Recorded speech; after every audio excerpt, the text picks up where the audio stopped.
आज से हम लोग स्टार्ट करेंगे वर्ग 8वां का गणित अध्याय जिसका नाम है परिमेय संख्या है। और इस चैप्टर में बहुत सारा टॉपिक पढ़ना है, लेकिन अभी आज की क्लास में हम लोग प्राकृतिक संख्या के बारे में जानेंगे, पूर्ण संख्या, ऋणात्मक संख्या, पूर्णांक और परिमेय संख्या के बारे में जानेंगे।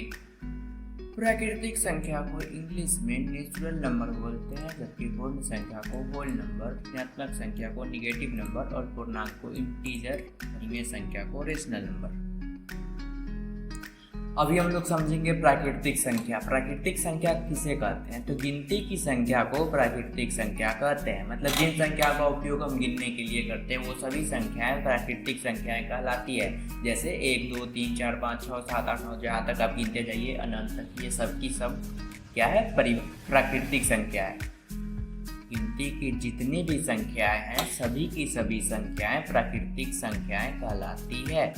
और सबसे छोटी प्राकृतिक संख्या 1 है, ठीक है, क्योंकि प्राकृतिक संख्या 1 से शुरू होता है। अभी हम लोग समझेंगे पूर्ण संख्या। गिनती की संख्या के समूह में, जो गिनती का संख्या है 1 2 3 4 5 6 7 8, उसके समूह में अगर हम 0 को शामिल कर दे, यानी कि 1 2 3 4 5 6 7 8 के आगे एक हम 0 सिर्फ लगा दे, तो तब वो कहलाएगा किसका समूह? पूर्ण संख्या का समूह। और सबसे छोटी पूर्ण संख्या क्या होती है? 0, ठीक है। अब मेरे पास एक क्वेश्चन है आप लोगों के लिए कि 0 प्राकृतिक संख्या है कि नहीं? तो 0 प्राकृतिक संख्या नहीं है, क्योंकि प्राकृतिक संख्या कौन होगा? जिससे हम गिनते हैं, और 0 से कभी हम गिनते हैं किसी वस्तु को? नहीं। तो इसलिए ये प्राकृतिक संख्या नहीं है, ये सिर्फ है पूर्ण संख्या, ठीक है। जिस तरह से इसको बराबर बोलते हैं उसी तरह से इसको बोलते हैं ऋण चिन्ह और इसको बोलते हैं धन चिन्ह। ऋण चिन्ह को इंग्लिश में माइनस बोलते हैं और धन चिन्ह को इंग्लिश में प्लस बोलते हैं, ओके।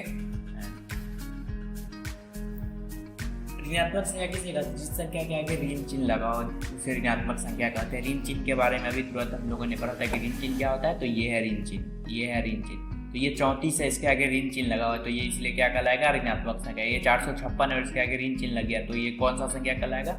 ऋणात्मक संख्या, ठीक है।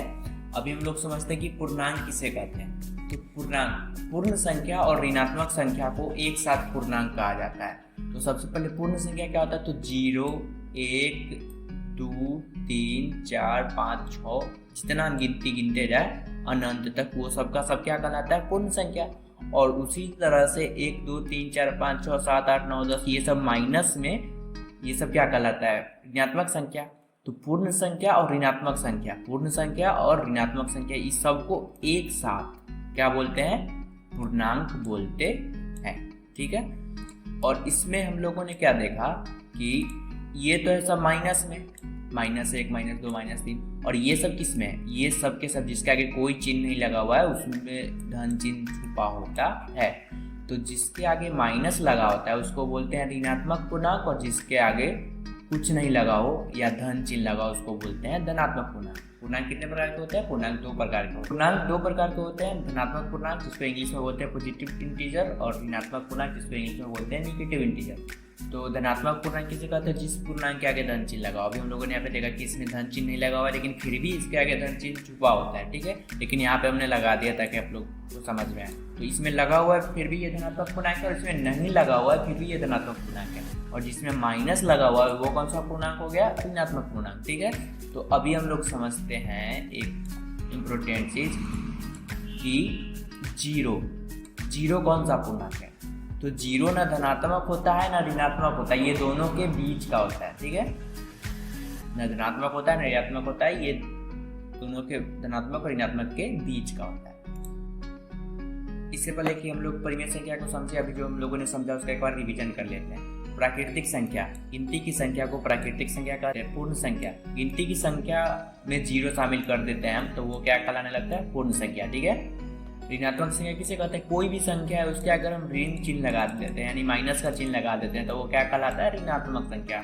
पूर्णांक किसे कहते हैं? तो गिनती का संख्या 1 2 3 4 5 6 7 8 या प्लस में हो या 1 2 3 4 5 6 7 8 माइनस में हो, सबका सब क्या कहलाता है? पूर्णांक कहलाता है, ठीक है।